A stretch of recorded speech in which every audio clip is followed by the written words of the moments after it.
Hello and good morning, or good night, or afternoon, whatever time of day it is where you are, whether you're listening, watching. Most of all, welcome back to the Lion Tribe. You are on episode 7, and I've decided to do a 3-part series addressing some of the woke medical establishment nonsense with regards to the LGBTQ etc. agenda, specifically transgenderism. I hope you enjoy this episode. The reason I decided to split it up into a 3-part series is because the policy statement or position paper that I'm going to read from the American Academy of Pediatrics is quite long, and I don't want to put you through it in one sitting. Here's episode 1. Enjoy the ride. Let's do this. The wicked flee when no man pursueth, but the righteous are bold as a lion. Okay, to begin, I looked up a little bit of the history of the American Academy of Pediatrics. In the About section on the website, it says, the American Academy of Pediatrics and its member pediatricians dedicate their efforts and resources to the health, safety, and well-being of infants, children, adolescents, and young adults. The AAP has approximately 67,000 members in the United States, Canada, Mexico, and many other countries. In their mission statement, it says, the mission of the AAP is to attain optimal physical, mental, and social health and well-being for all infants, children, adolescents, and young adults. To accomplish this mission, the AAP shall support the professional needs of its members. So, I'm glad they boast about wanting the most optimal physical, mental, and social health of young people, because I too want that.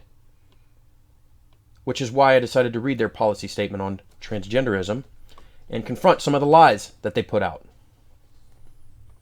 Oh, this is important. Their structure and governance. It says, the AAP is governed by a board of directors consisting of 10 members who are elected by members in their regional districts and who also serve as district chairpersons.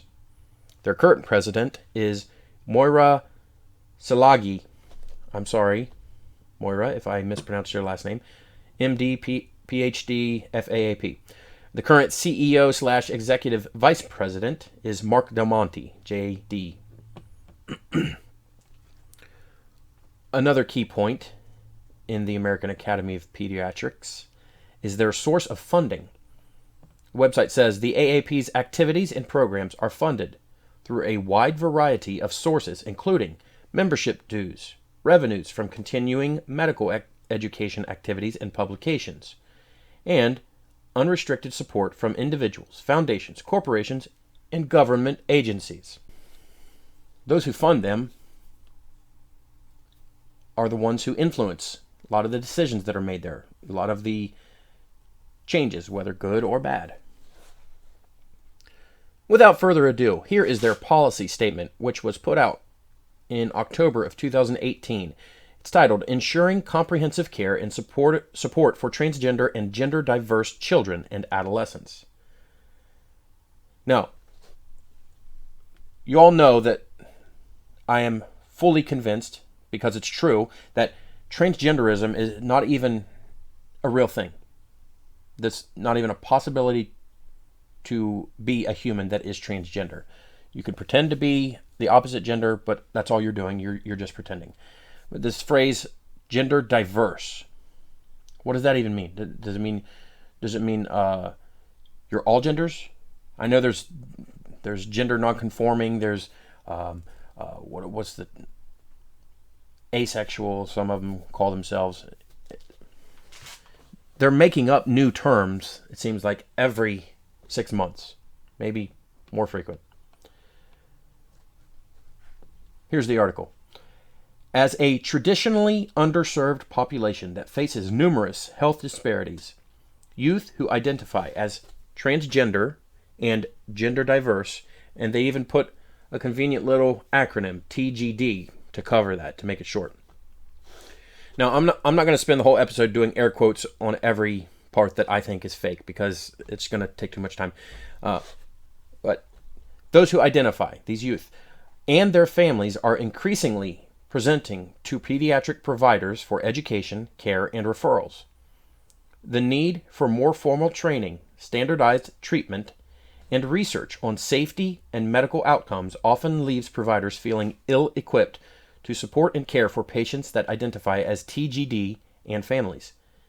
In this policy statement, we review relevant topics and challenges and provide suggestions for pediatric providers that are focused on promoting the health and positive development of youth that identify as TGD while eliminating discrimination and stigma.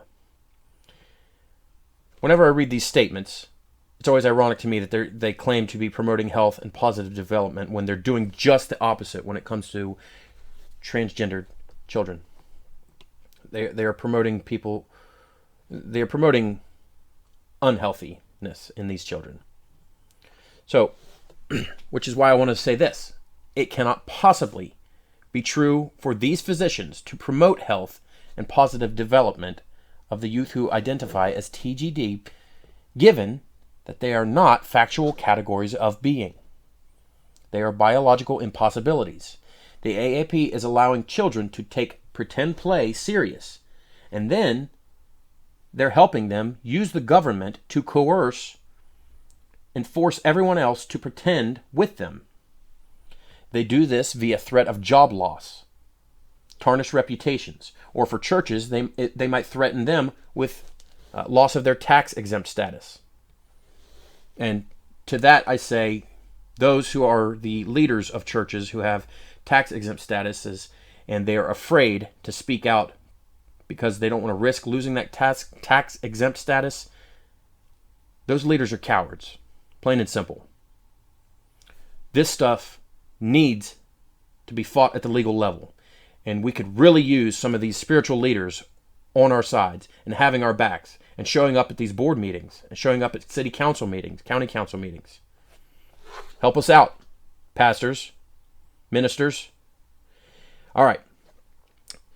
So they threaten these things as a way to keep all of us in line. The part about eliminating discrimination and stigma, they have already started deeming all who verbally disagree with them as harmful. They are making it legal to fire or sue you if you do not say the words that they demand you to say, even if you know deep down those words are untrue. Are you a Christian, a Muslim, a Jew, or are you just an average person who recognizes that confusing people is immoral? They don't care about your beliefs or your morals. It's about their feelings, and they will violate your freedom of speech and your freedom of religion to get what they want. Do not let them. We have to unite against this, folks. All right, in the introduction of the policy statement, it says, despite some advances in public awareness and legal protections, youth who identify as LGBTQ continue to face disparities that stem from multiple sources, including inequitable laws and policies, societal discrimination, and a lack of access to quality health care, including mental health care. Such challenges are often more intense for youth who do not conform to social expectations and norms regarding gender. Now, another point I want to make.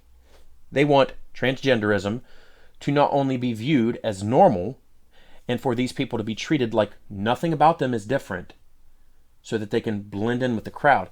Even worse, they want privileged treatment as a protected class for these people.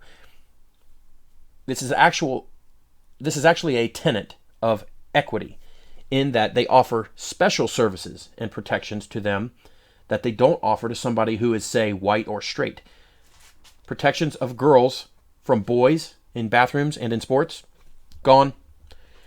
Erasing the true definition of marriage, which is between one man and one woman, which inevitably leads to procreation. They're erasing that.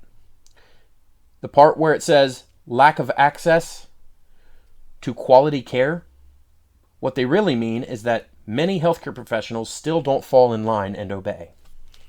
They still get misgendered by these doctors who are really just doctors who are telling the truth. The phrase also means to them that insurance companies discriminate by being unwilling to pay for services and medications that they themselves deem essential and appropriate. They want to force insurance to cover, for example, estrogen therapy, which should only be for girls who have a dysfunction in their own hormone production.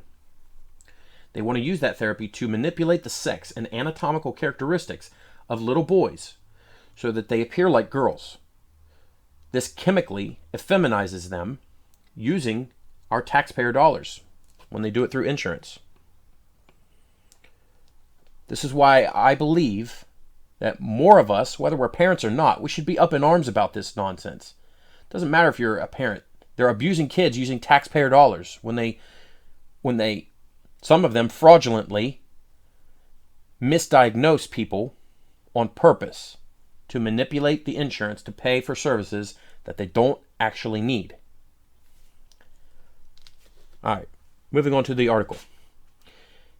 Pediatric providers are increasingly encountering such youth and their families. Well, let me stop again. They've made this point twice now. So they're noticing an increase in transgender youth. That's a key point, because I have a statistic I'm going to quote later on in the article that's pertinent to that. Okay. Though their pediatricians are increasingly encountering these youth and their families who seek medical advice and interventions. Yet, they may lack the formal training to care for youth that identify as transgender and gender diverse and their families. What they're really saying there is they haven't brainwashed or threatened enough doctors into compliance yet.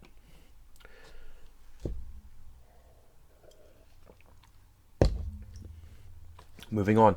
This policy statement is focused specifically on children and youth that identify as TGD rather than the larger LGBTQ population, providing brief, relevant background on the basis of current available research and expert opinion from clinical and research leaders, which will serve as the basis for recommendations. It is not a comprehensive review of clinical approaches and nuances to pediatric care for children and youth that identify as TGD. Professional understanding of youth that identify as TGD is a rapidly evolving clinical field in which research on appropriate clinical management is limited. Wait a minute. What? Research on appropriate clinical management is limited by insufficient funding. So they admit right there that they have no idea what they're doing because they haven't finagled enough of your public tax dollars yet. All right, continuing. Under the definitions portion, it says, to clarify recommendations and discussions in this policy statement, some definitions are provided. However, brief descriptions of human behavior or identities may not capture nuance in this evolving field. Evolving field, my butt. Oh, that's not in the article. Okay, now, I'm going to use their actual air quotes from their article. Sex, or natal gender, is a label. They're calling sex, the word sex, a label. These people are comical. Comical, sad, but they frustrate me. Sex should not be in quotes. You dummies. I'm sorry. Sorry about the name calling. I'm sorry. Ad hominems. All right, so they say it's a label, generally male or female. So they put those in quotes too. It says that this label is typically assigned at birth on the basis of genetic and anatomic characteristics such as genital anatomy, chromosomes, and sex hormone levels. So, in a very stupid and manipulative way, they are actually admitting that sexual differences are grounded in factual and scientific observation. Because they're admitting right there that a doctor who correctly calls a boy or a girl when they are born, they are doing it through their own observation. They are doing it through their own fourth grade, kindergarten even level understanding that a boy has a penis, a girl has a vagina, anatomically. You can know somebody's sex/gender just by observing them. When you observe a child, a baby, you can know that. There are many physical features about a person that you can observe and tell that they're a man or a woman. It's just plain and simple. Continuing the article. Meanwhile, gender identity is one's internal sense of who one is, which results from a multifaceted interaction of biological traits, developmental influences, and environmental conditions. It may be male, female, somewhere in between. Pause. What exactly is in between a male or a female? Now, I'm picturing an Oreo cookie, a sandwich Oreo cookie. What's the cream in the middle? What's the cream between a man and a woman? Is it cream gender? I don't know. All right, somewhere in between, or they can be a combination of both, or neither. They're just all this stuff is magical thinking. It's nonsense. Malarkey. It's all malarkey. Okay, so they gave an example. Non-conforming to a binary conceptualization of gender. Binary meaning there's only two. Self-recognition of gender identity develops over time. So, self-recognition. They're admitting that they're letting patients self-diagnose themselves as a different gender. Okay, they say that this identity develops over time much the same way as a child's physical body does.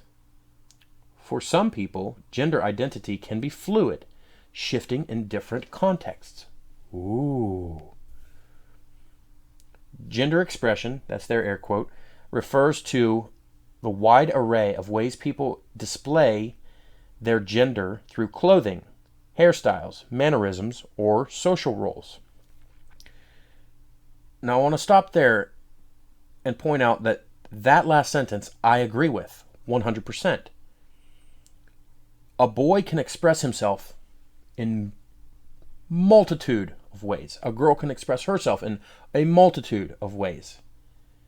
She can wear a blue hat one day, a purple hat 10 days later. That can be her favorite color from one week to the next.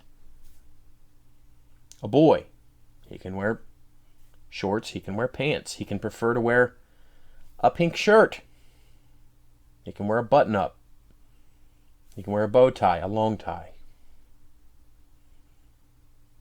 But there are so many other ways that boys and girls can express themselves. That doesn't mean they're a different gender. Okay, continuing. Exploring different ways of expressing gender is common for children and may challenge social expectations. The way others interpret this expression is referred to as gender perception. They put that in quotes too. These labels may or may not be congruent.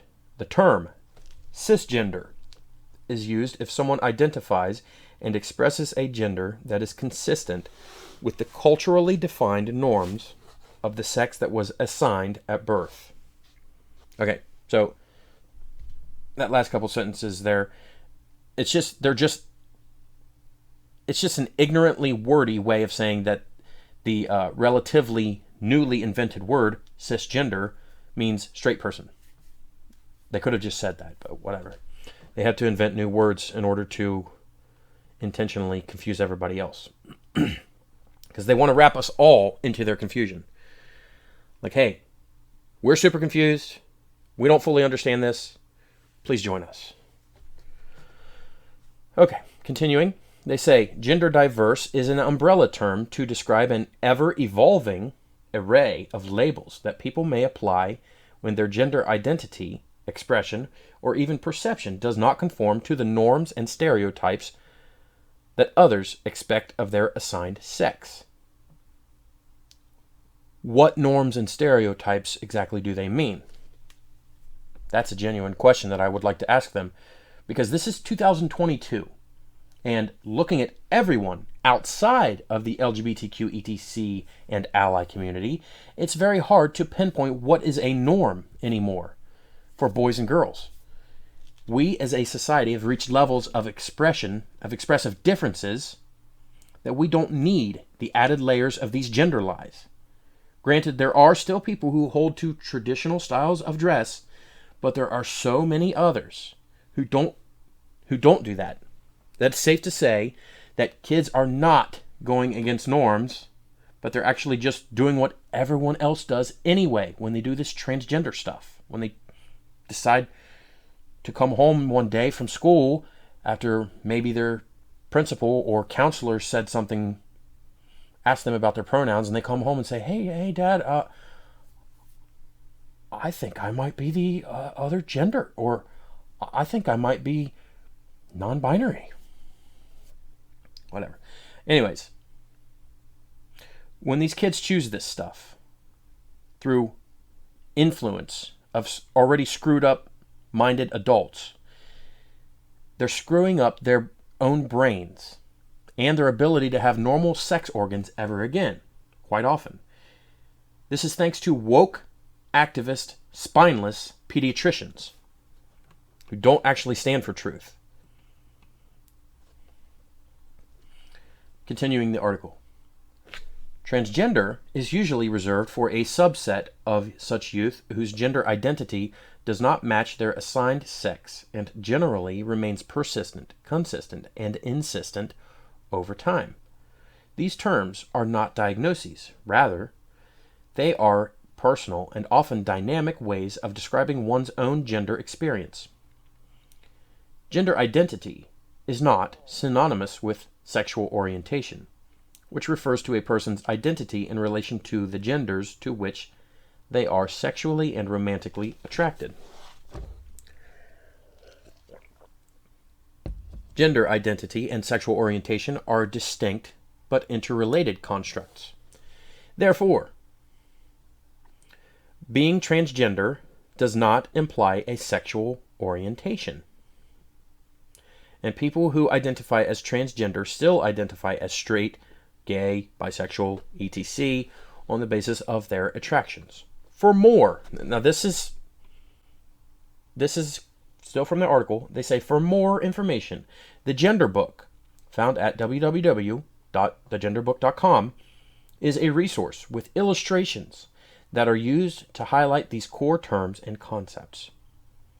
Now I decided to look up the Gender Book at thegenderbook.com, and the main quote on the website says, "The Gender Book is a fun, colorful, community-based resource which illustrates the beautiful diversity of gender and Gender 101 for anyone and everyone." This book is targeted towards children. It's basically a cartoon book. It's when they use the word illustrations, they could have just said they're all drawings. They're all cartoonish drawings of colorized people and different styled dress and hair and etc. And they've got little speech bubbles and whatnot. It's literally just a comic book. So the AAP is referencing this book as a source, and I think Matt Walsh mentioned this the other day. Like, he was laughing and mocking the fact that a professional pediatric organization, supposedly respected in the United States, is referencing a child's book as an authoritative source. It was funny the way he said it. He does it a lot better than I do. Maybe I should grow a beard and I'll be more sarcastic than I am now. In the section under epidemiology, the article says, in population-based surveys, questions related to gender identity are rarely asked, which makes it difficult to assess the size and characteristics of the population that is TGD. In the 2014 Behavioral Risk Factor Surveillance System of the Centers for Disease Control and Prevention, only 19 states elected to include optional questions on gender identity. Now, let me stop there because this behavioral risk factor surveillance system from the CDC, I'm pretty sure they send these surveys to high schools, maybe even some middle schools nationwide. And this is one of those intrusive surveys that they put our children through if we don't opt them out of it. So, parents, be on guard about that. Back to the article. Extrapolation from these data suggests that the U.S. prevalence of adults who identify as transgender or gender nonconforming is 0.6%, which is 1.4 million, ranging from 0.3% in North Dakota to 0.8% in Hawaii. On the basis of these data, it has been estimated that 0.7% of youth ages 13 to 17 years, about 150,000, identify as transgender. This number is much higher than previous estimates, which were extrapolated from individual states or specialty clinics, and is likely an underestimate given the stigma regarding those who openly identify as transgender and the difficulty in defining transgender in a way that is inclusive of all gender diverse identities. So what they're saying here, let me translate it for y'all. They believe that it's more likely that there are more trans folks than the data gathered, but not enough of us bigots and unwokes will play along with their pretend, so they have to stay in hiding. The reality is that in pockets of society in which children are shielded from this malarkey, it remains statistically non-existent. All right. Back to the article. There have been no large-scale prevalence studies among children and adolescents, and there is no evidence that adult statistics reflect young children or adolescents. In the 2014 Behavioral Risk Factor Surveillance System, those 18 to 24 years of age were more likely than older groups to identify as transgender. Now that is an important point, and it's going to go along with another statistic that I'm going to quote later on. I referenced it earlier, but why is there an increase in youth? Now, if you talk to people who are part of the LGBTQ/ETC or ally part of the community, if you talk to them and ask them, they'll say, well, because society today is much more accepting than they were 10 years ago, 20 years ago. Remember that point. All right. So they say in the article, children report being aware of gender incongruence at young ages. Children who later identify as TGD report first having recognized their gender as different at an average age of 8.5 years. However, they did not disclose such feelings until an average age of 10 years later. It's interesting that they quote this information. They're talking about the average age that children recognize that their gender was different. So basically, the average age that these children begin to notice their confusion. They begin to perceive it and understand that, hey, I'm a little bit different. Now, it's normal for kids to be different than other kids because kids are diverse. Without adding this confusion, kids are already diverse. There's already such a difference in boys and girls. There's already such a difference in people from, say, New England versus Florida. There's already a difference in people from Washington State versus Ohio. And they say that they did not disclose such feelings until an average age of 10 years later.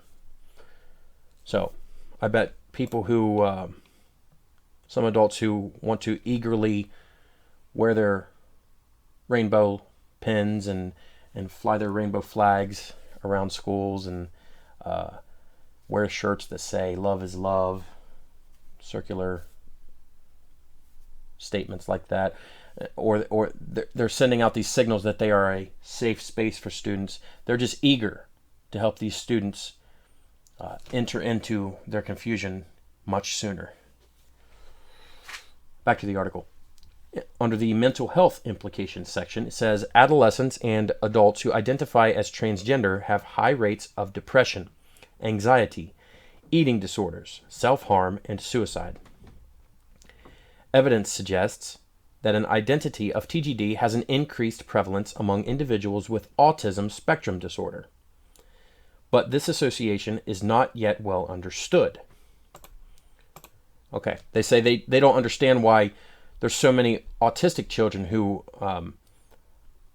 are becoming transgender. Well, I'm going to offer my opinion, my guesstimate on why that is. It's probably because autistic children are viewed as different. They are different. They express themselves differently. They understand things differently. Their brains function at a different speed and they focus on different things than those kids who don't have autism. And when somebody perceives that difference, they're probably all too eager to just label them as transgender and be like, well, maybe you're feeling a little weird. Maybe you're feeling uncomfortable wearing those pink shirts because you're really a boy, young lady. Maybe you're really a boy. Have you ever thought about that? I think they put these thoughts in these autistic children's minds, and it makes matters so much worse. And one thing that I've learned about autistic children, autistic people in general, is that they can become obsessive about things. They obsess about a specific subject a lot easier than any average kid. All right, continuing the article, after I've offered my interjection there. In one retrospective cohort study, 56% of youth who identified as transgender reported previous suicidal ideation, and 31% reported a previous suicide attempt, compared with 20% and 11% among matched youth who identify as cisgender, respectively. Now I'm going to stop there again, and I apologize that I keep stopping so frequently, but they often cite this high prevalence of suicide rates among transgender youth versus those who are straight. They cite this as a way to say they're more at risk to commit suicide, and they weaponize that against people to try to make them say if you don't accept them as their transgender selves, then you're the ones causing them to commit suicide. Interestingly, there are people who don't change their genders until they are adults, and it's basically like magic. Like, you could walk in to work on a Monday and be a girl, and then maybe have a mental breakdown at home that evening after work, and decide you want to shave your head, Brittany. Some of y'all older people understand that reference. And then go to work the very next day and say, you know what? I'm a guy. And everyone just has to accept that. And then suddenly, this girl who fell under this very low-risk suicide category, she magically has a higher risk of suicide because she decided to be a boy the next day. Isn't it magic how that happens? Like, you instantly can be. No wonder so many youth want to enter this protected class, and it really is a privileged class because they're getting these special protections, as I've mentioned. And no wonder so many see it as basically desirable. It's trendy to want to be part of this group because you get to have these special protections. You get to pretend and have people take you serious, and you can avoid pressures. Like, for example, a boy, if he is afraid, he's afraid of other boys physically. He doesn't want to join sports because maybe his dad's pressure him a little too much. But maybe he knows that somebody in his life is pro-LGBTQ, etc. Forgot that little addition. Maybe that boy knows that. And so, as a way to offload that pressure from his dad to join a contact sport because he's afraid of getting hurt, he might manipulate this trend, this societal trend, and decide he wants to be a girl. to avoid having to join a contact sport.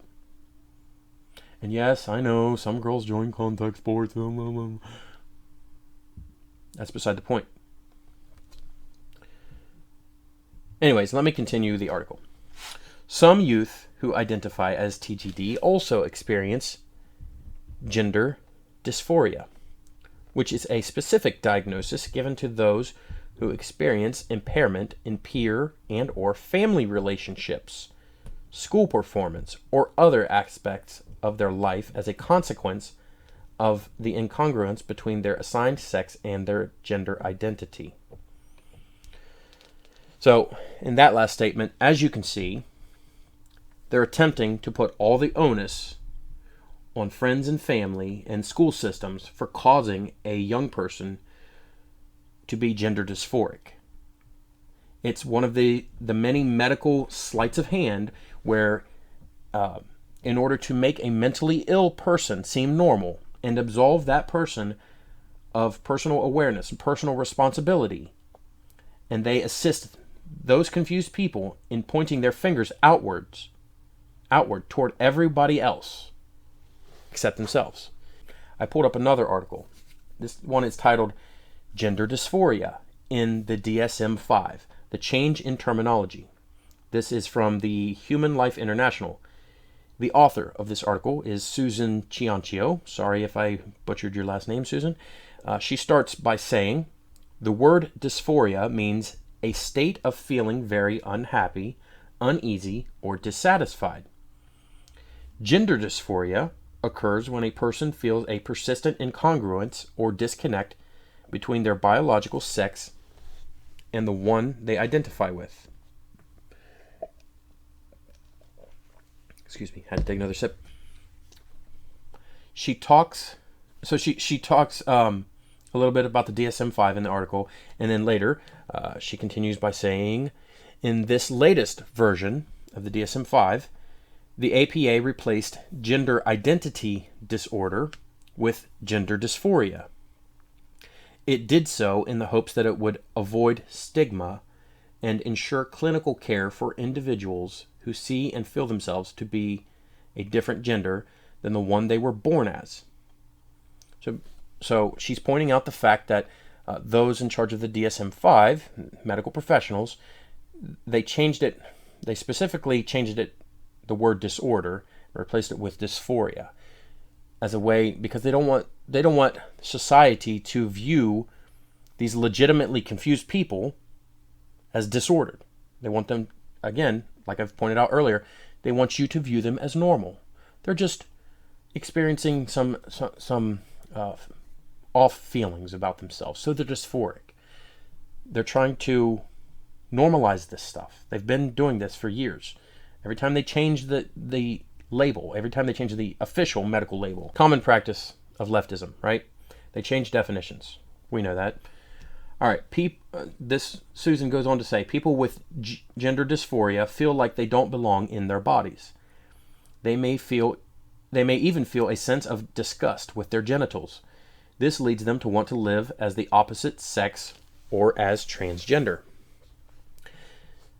The APA goes on to say that it is important to note that gender nonconformity is not in itself a mental disorder. The critical element of gender dysphoria is the presence of clinically significant distress associated with the condition. Okay, that was a quote that she quoted from the APA. And then she says, by replacing the word disorder with dysphoria, the organization hoped to help remove the stigma that the person is disordered, as I mentioned. The APA states that the changes regarding gender dysphoria in DSM-5 respect the individual's identified by offering a diagnostic name that is more appropriate to the symptoms and behaviors they experience without jeopardizing their access to effective treatment options. End quote. That's her end quote there from the APA. And then she says, however, this change in terminology has created a new problem. And I agree with Susan. She says, when doctors and other medical professionals stop seeking and trying to treat the underlying cause of why the person feels gender dysphoria, but instead they encourage the transition, either with hormones or surgery, to the opposite sex, they are doing the person a disservice. Susan, I could not agree with you more on that. Now, there's one more quote I wanted to include from the article. This is Susan saying this. She says, stigmatizing people will only add to their hurt.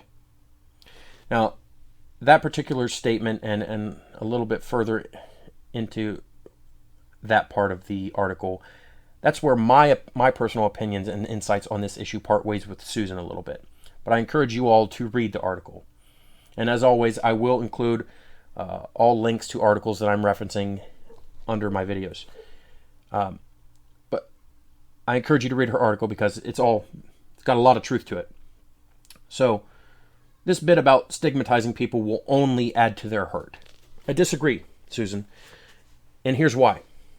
I looked up the definition of stigma. According to Merriam-Webster, for what that site's worth anymore, the primary definition of stigma means a mark of shame or discredit. Now, if a man or woman can't help but look disfigured or appear as the opposite gender because of some imbalance of hormones or some injury, that's not something to be ashamed of because it's not on purpose. Not something that can be helped. But if a person intentionally makes him or herself appear like the opposite gender, then shame is a good thing for them to feel. Shame is actually beneficial for someone to feel because it's uncomfortable. The discomfort helps a person to metaphorically shake themselves. They shake sense back into themselves in a way. This makes it harder for them to seek the easiest way to escape the shame, but instead they're given a better chance to remove the root cause of the shame. Enough with this nonsense that we have to talk about transgendered people as if their inability to accept their gender is normal. We have a right, and some of us even have an obligation, to ground a mentally ill person in reality. That's exactly what all this is, mental illness, spiritual even. And those of us who recognize the devilish influences, we know that many of these people need deliverance from the Lord God Almighty in the name of Jesus Christ. Now, as far as discredit, that's also something that can be beneficial for a person. A person who can't understand his or her own gender and believes in the gender spectrum, this type of person should have his or her entire reputation and ability to make judgment calls questioned. Their mental scales are unbalanced. So how are they going to be able to balance the scales of others? So let's all stop thinking about stigma in this context directed at transgender people like it's a bad thing. Because it's not. Stigma can be a good thing. There are things that are deserving of stigma. Not as a way to be intentionally mean-spirited, but to keep societal confusion at bay so as not to allow it to become commonplace. Remember the messaging here. Children are being taught by confused people that the confused are normal, thereby confusing the children into thinking that they too can be confused while simultaneously convinced that they are not. To protect children, we've got to talk about things in plain and honest terms. We have to stop backing down and stepping on eggshells about this stuff. All right. Let me get right back to the AAP article. In the next section, they say, there's no evidence that risk for mental illness is inherently attributable to one's identity of TGD. Really, AAP doctors? Are you sure about that? All right, I'm shifting gears again. I have another article that I looked up. This one's titled Trends in the Diagnosis of Diseases of Despair in the United States, 2019 to 2018, a retrospective cohort study. This was published in the BMJ Open by doctors associated with the Highmark Health Insurance Company. So this article, it uses data from 515,830 participants from 09 to 18, And it mentions the suicide rates for teens under 18. And it's quoted as saying they had the largest increase in suicide-related diagnoses, a 287% increase in suicide among children, teenagers. So the point I want to make is we're living in 2022 at a point in our society when those who are part of the LGBTQ etc communities, they're accepted without much fear, more than ever before in our history. The very fact that so many of them hold influential positions in government, media, and culture, and our culture, is evidence of the fact that they're accepted so much. Stand that up to the statistics showing a growing percentage of trans teens, a fact that liberals themselves cite as proof of greater societal acceptance. So, a horrific explosion in the amount of suicides tracking right along with an ever-increasing amount of LGBTQ etc teens, and the AAP claims there's no evidence that the risk for mental illness is inherently attributable to one's TGD. I'm not buying that. All right, if you want to look that article up, that's in the BMJ, and I will have that link as well. Here we go, back to AAP again.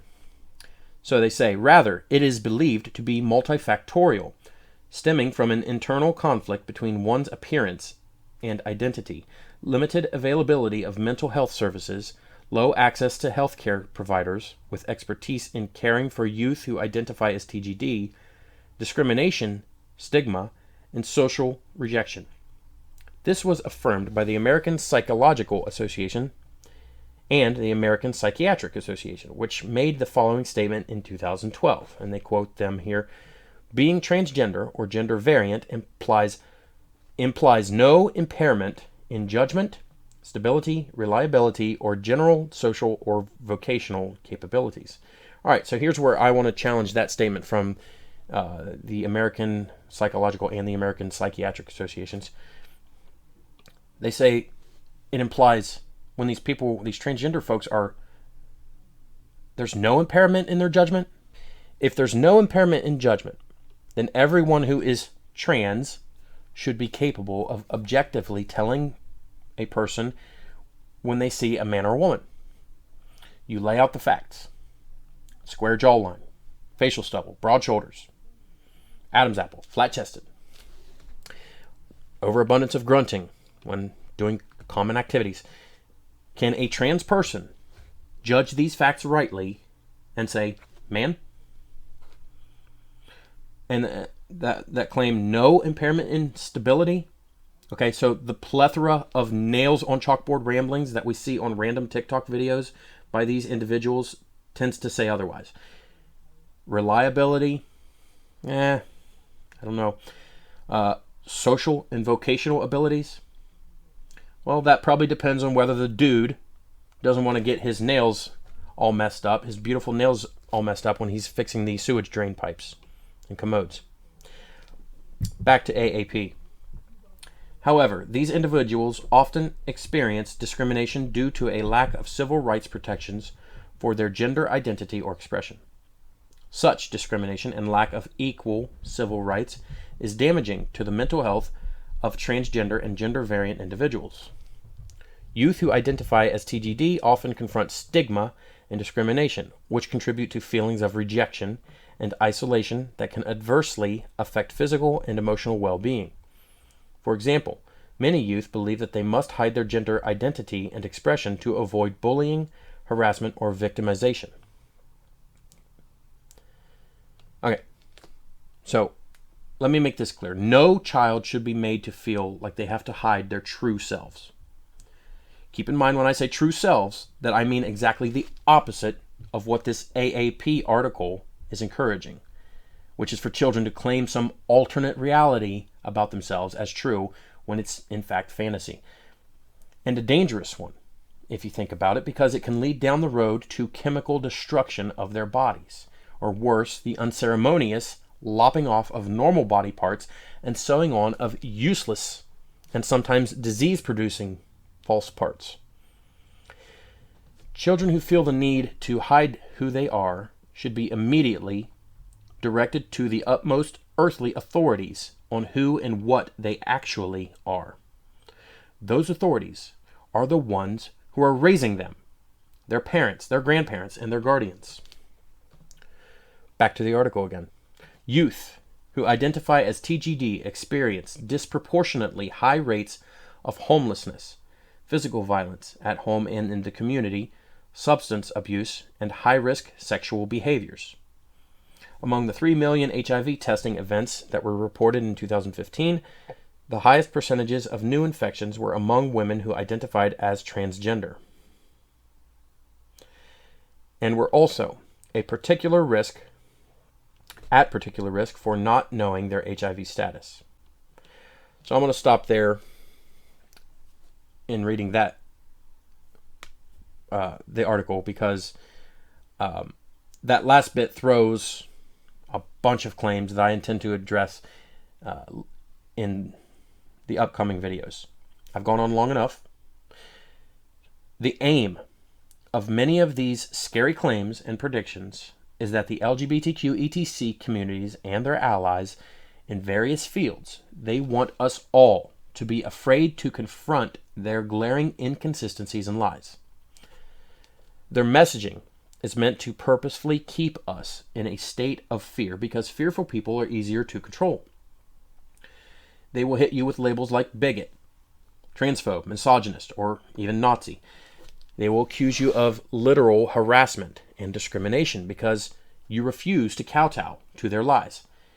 They'll threaten to dox you, to get you fired, and to sue you. Worst of all, they'll quote the suicide statistics, and they'll put all the responsibility onto you to manipulate you into accepting the lies. They'll say something like, if you don't let your child transition, you're basically signing their death warrant. You monster. This, my friends, is an upside-down clown world that we do not have to accept. Before I go, let me show you exactly why we need to continue to legally and firmly fight this nonsense. Check out this clip. I went to my daughter's elementary school to deal with a very sensitive incident. My daughter attempted suicide by hanging in one of the school bathrooms. My wife and I were told by the school counselor that it happened because of an ongoing issue with her gender identity. We were in shock because our daughter never showed any signs of questioning her biological sex. We were told that they knew about the gender issue due to meetings they were having with our daughter behind our backs. We learned that during these meetings, our daughter's confusion was affirmed and validated through the use of fictitious male names and male pronouns. Our daughter was living a double life without her consent or knowledge. And that is just one of many examples of why nobody should deem themselves to have the authority or the audacity to keep these mental confusions, these gender confusions, a secret from parents and guardians of these children. Parents have the right, the parental authority and right to know about the mental health of their children, or you risk crap like that happening. People who work in these schools, majority of the people who work in these schools, they are not trained medical professionals. You are not therapists. You are not psychiatrists or psychologists. You should not be providing those types of services if you are not licensed. And those of you who want to be the safe space keeping secrets from parents, that is a hallmark sign of grooming. Considering yourself the trusted adult. I'm more trustworthy than your mom or your dad. Oh, come here, little one. I know your mom and dad won't accept you for who you are, but I will accept you.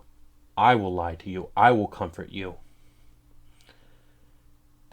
To me, that just sounds very, very much like the serpent's deception in the Garden of Eden. Ye shall not surely die, when he lied to Eve. I suspect that there are conservative, Christian, maybe Muslim, Jewish staff in our school systems, in my local school systems. Those of you whose conscience would not let you call a student by his or her made-up name or made-up pronoun, you can stand up against that. It is unconstitutional for anybody to force you to violate your own conscience, to force you. They can't compel your speech. They can't make you lie. It's unconstitutional, and especially, they can't force it against your religion. Cite your constitutional rights when they try to make you do this stuff. The communities will stand behind you, teachers, counselors, principals, those of you who oppose this stuff, we will stand behind you. I will defend you. I will be a voice on your behalf. Folks, I've said enough. You've heard enough of my not so amazing voice, in my own opinion. I don't know. Maybe some like it. I don't know why. Be bold as lions.